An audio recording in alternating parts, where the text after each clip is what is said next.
Check out the link in my bio to sign up for the October challenge with Team LASHAE with the trainer Kiara LASHAE. You guys go to the website and get what you need. Also, don't forget about TLC products. The tea and definitely the NutriBurst are A plus as far as I'm concerned. So go ahead and get down below in that description box and check it all out. Hey everybody, what's up? It's your girl Bondy Blue, and I am back for another Power Book 2 review. I know I'm a little late, but I am here. Okay, I told y'all I was gonna review it. I don't know why, I got y'all hit me up like so you just not gonna do it. Come on now, y'all, come on. Y'all know I'm gonna do it, but sometimes I have a life, sometimes that happens, but I know y'all are appreciative. So here we go. Let's go ahead and get into Power. So Tasha, episode start off with her, child. I'm so tired of her in these cornrows. Tasha talks to Davis, and his investigator, who was the mama from the show that I used to watch. What was it called, B? Remember when they adopted everybody? Foster. The Foster family. Foster family, whatever that was called? The Fosters. Yes. She was the mama on the Fosters, okay? She played on a whole bunch of other stuff too, but mainly she was on the Fosters. And she's Davis McLean's investigator, okay? She does not feel good about working with Tasha, okay? She feels like he needs to let this go. This won't be good for him. But, him and Tariq have already talked about this. This could possibly make his career. He is ambitious, okay? Balls to the wall. Apparently, he still hasn't gotten paid, though. And she thought that Stern was taking care of everything. So this lets Tasha know that Tariq is out there selling drugs, opening up the daycare. They also discuss how they've been able to bring her up on RICO charges and charge her as a queen pin because she said in open court that she asked Tommy Egan to murder her husband, James St. Patrick, in cold blood. It's like, Tasha, what were you thinking? That was way too much information that you gave at that moment. All right. But obviously, Sachs and the DA's office is trying to cover something up. We all know what it is. The Democratic Party, the DNC, Con and them, they don't want everybody, the public, to realize that they didn't vet James St. Patrick. They were about to let a murderous drug dealer become the lieutenant governor of New York City. Like, y'all were out here fucking up. Davis asked if she arranged the murders, okay? Did she sell any drugs? Her name is all over paperwork, so they know she cleaned the money, okay? The investigator found that out. But the investigator also clocks that Tasha needed clarification on whether she sold drugs for Ghost or not, because we all know Tasha sold drugs for herself as well. Tariq is at the dorm counting money when Ezekiel comes in. Okay, Ezekiel is about to go to his auntie Monet's house, aka Mary, so he can eat some of that good food. Ain't nobody got time to be going down here to the cafeteria.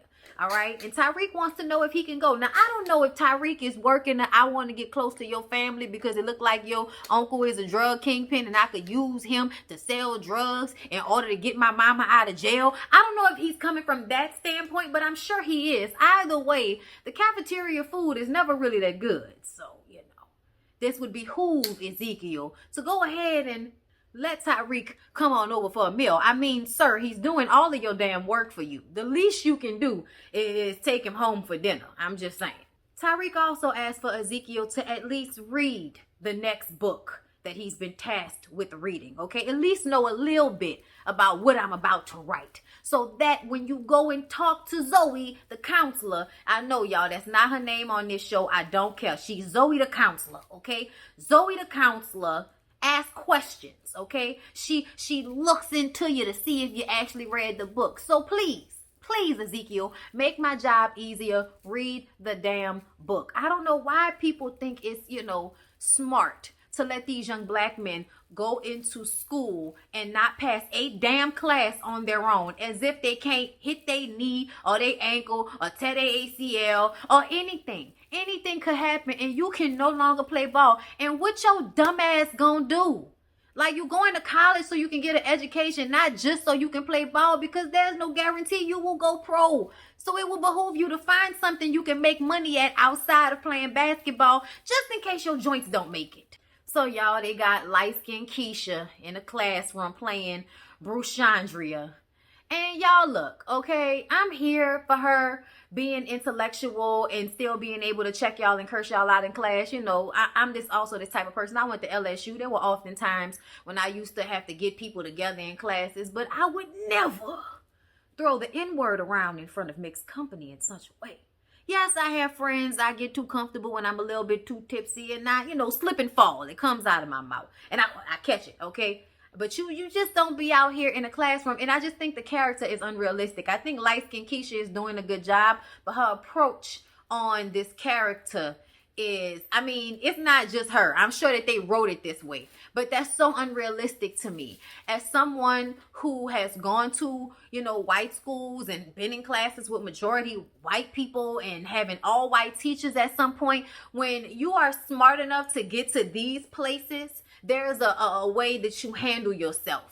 And she was not handling herself in any way, shape, or form that I know of young girls, even when they are ghetto and they, are in environments like this. They learn how to shift they being. That is what we're always doing. We're always shifting our being, how we talk, how we present ourselves in front of certain white people. So the idea that she had no self-awareness for the way she was just talking around them, I was just really annoyed with that. And then the fact that the teacher, nobody says anything about it. Everybody's just like, oh, it's normal for her to be like, I'd have got this together, class full of white people. I just been like, oh, is that what we out here doing? I'm just saying, y'all, personal observation of the character. It was just a lot. But she cursing folks out and reading folks down in class. Okay, but they're talking about the subject matter. They're talking about the book. They're talking about the characters. Okay, so this is a heated intellectual discussion that just has a lot of curse words in it. And I can appreciate that.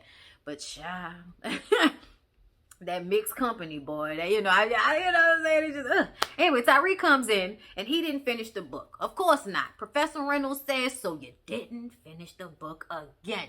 And it's like, yes, Professor Reynolds, he's trying to sell drugs, get his mama out of jail. It's a lot going on over here with Tariq.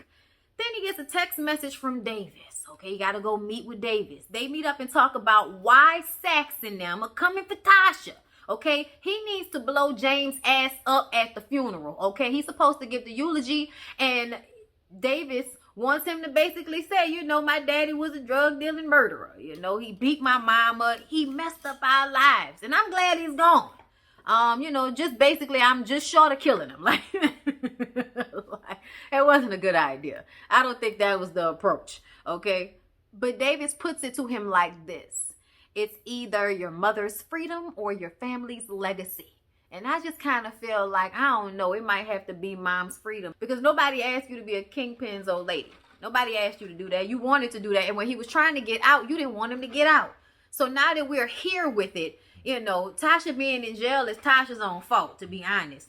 So, I'm just saying, she didn't kill him. But you made a plan with your son, bitch. You playing with your son to kill his daddy. You flawed. You should be in jail in all honesty. I don't want you to be there. I want you to get out. I wanted you to be Taraji P. Henson in the comment video. Let me testify.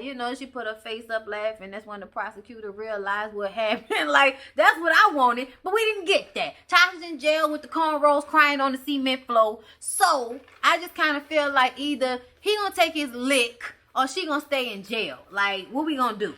So y'all, I finally done figured out what his little white homeboy name is. His name Braden, okay? And I had to learn Braden's name this episode because I really, really liked him this episode. So Braden wants back into Tariq's drug business, but he says that there is no business. I don't think he should let Braden be involved. We can be friends, my dude. We can go to parties together. I could be your connect, but I can't do business with you. Not like that.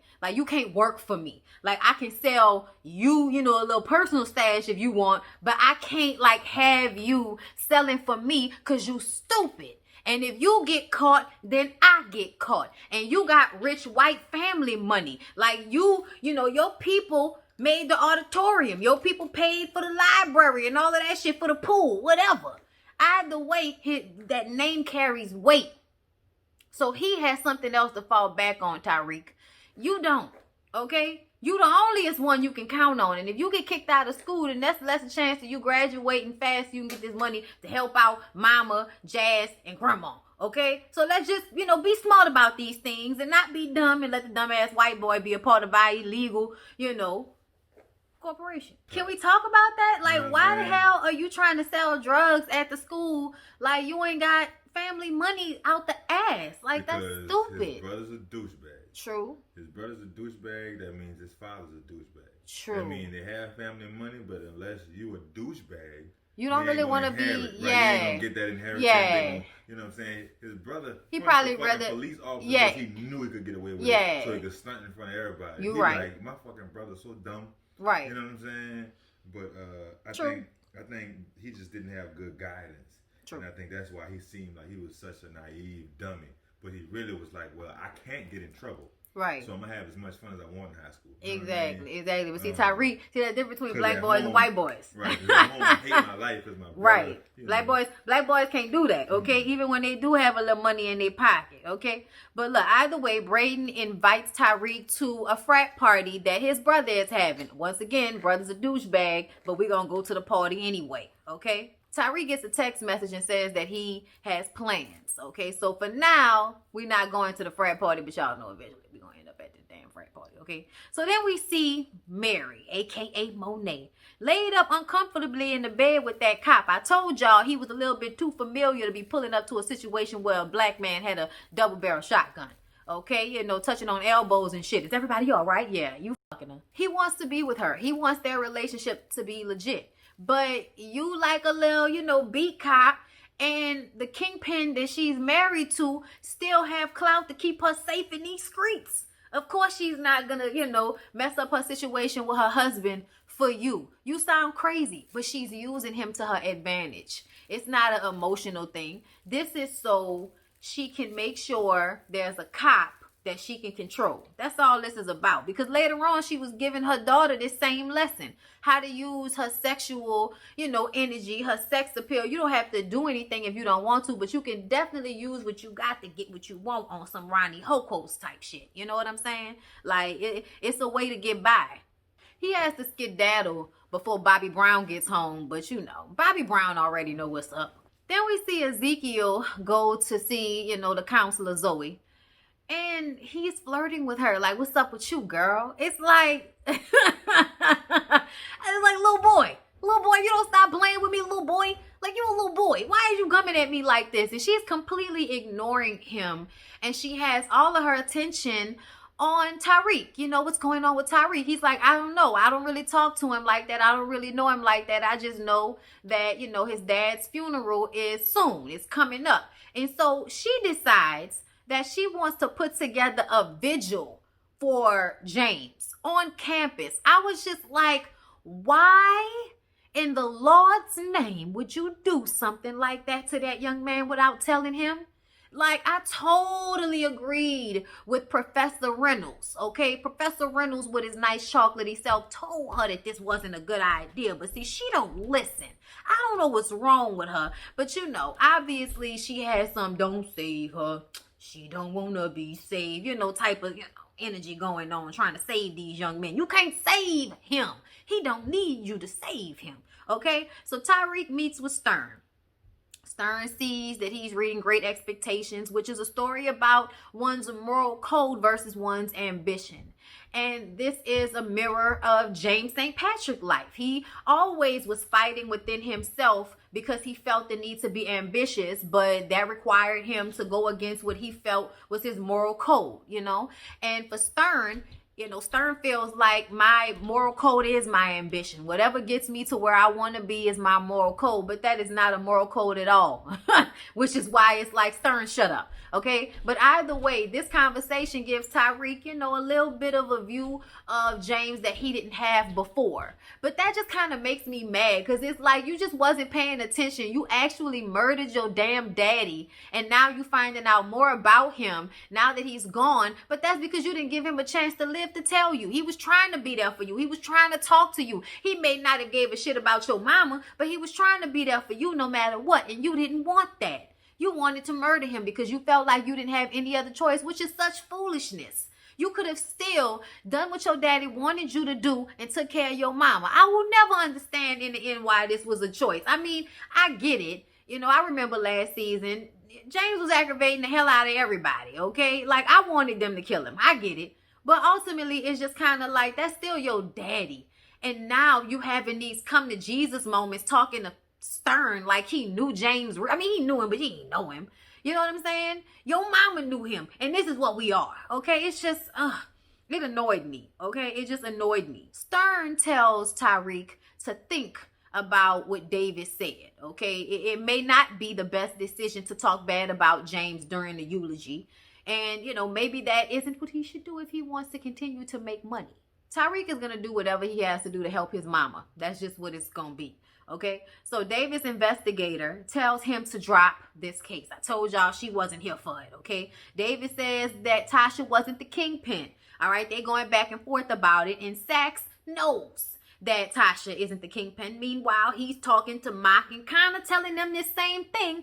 Tasha is not a queen pin. Mock and kind of tells Sachs that they need to pin it on Tasha because she's the only one still standing. So it doesn't even matter that she didn't really do it. Okay, all that matters is that somebody needs to go down for the crime so that we can keep James's, you know, whole little squeaky clean image going. And I just think that's trash. I think that is so messed up. And in all honesty, I feel like Davis will eventually go public with that because that is so damaging to your party during the election year. Okay, I don't know what it is on there, but it's still an election year, and it's damaging to your party to find out that you will allow a black woman with children to go to jail and get the needle for something that she did not do. Yeah, she took a part in it, but that's not adequate.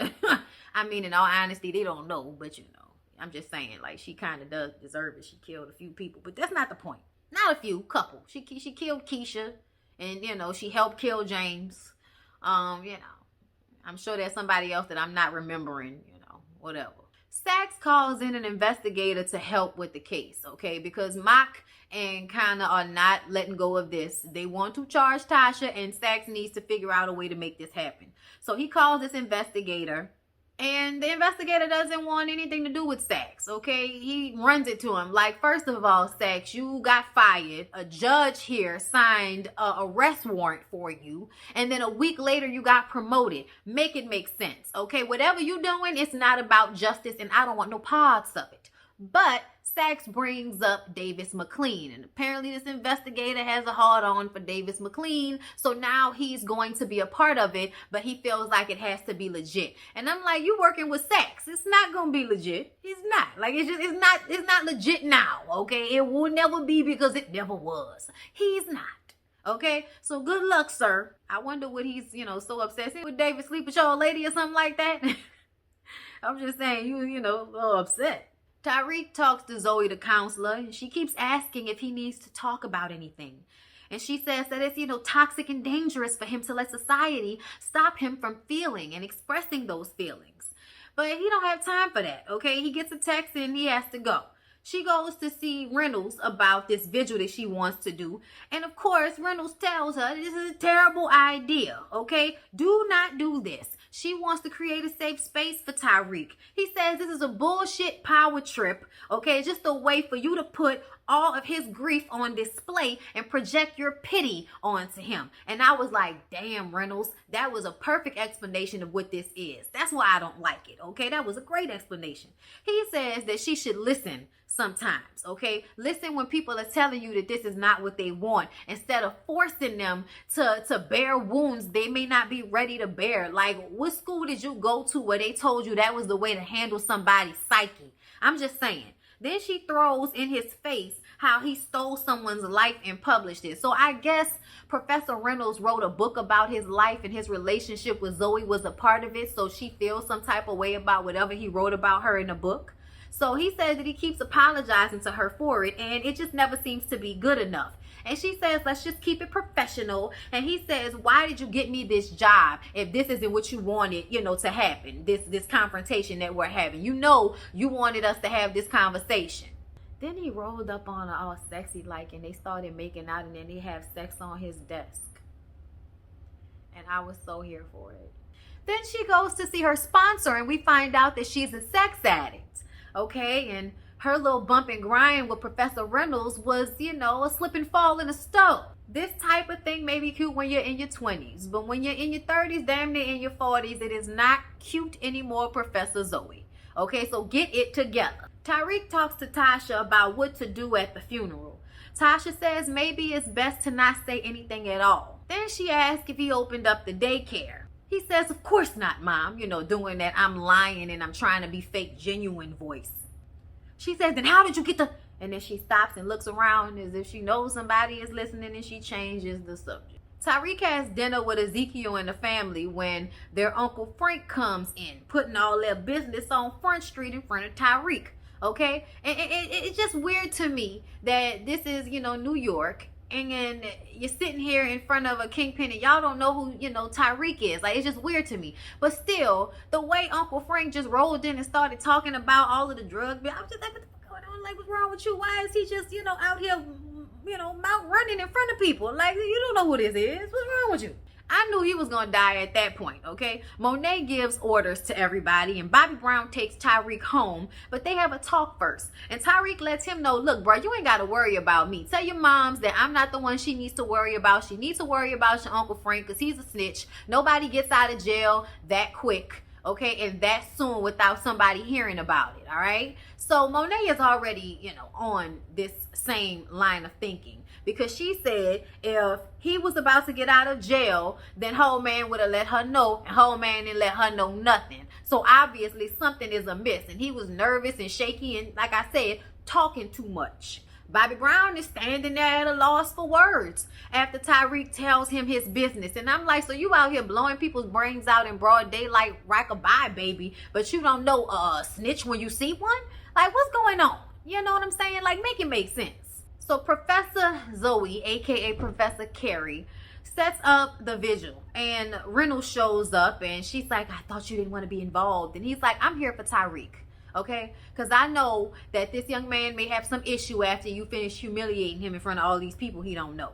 So they put a pic of James up with like candles, and a kid is taking pictures and all of that, and then Braden comes out of nowhere and starts smacking people's phones out of their hands.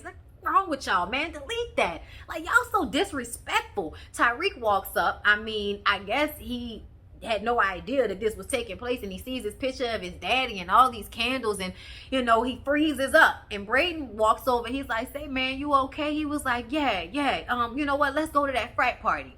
So they leave. And Professor Reynolds looks at Professor Zoe / Professor Carrie and says, see, I told you, bitch, I told you. On the way out, Braden still knocking people's phones out their hands. I loved it. It was a great moment. Monet talks to her daughter. I'll figure out the little girl's name next week. But Monet talks to her daughter about what to do about Uncle Frank.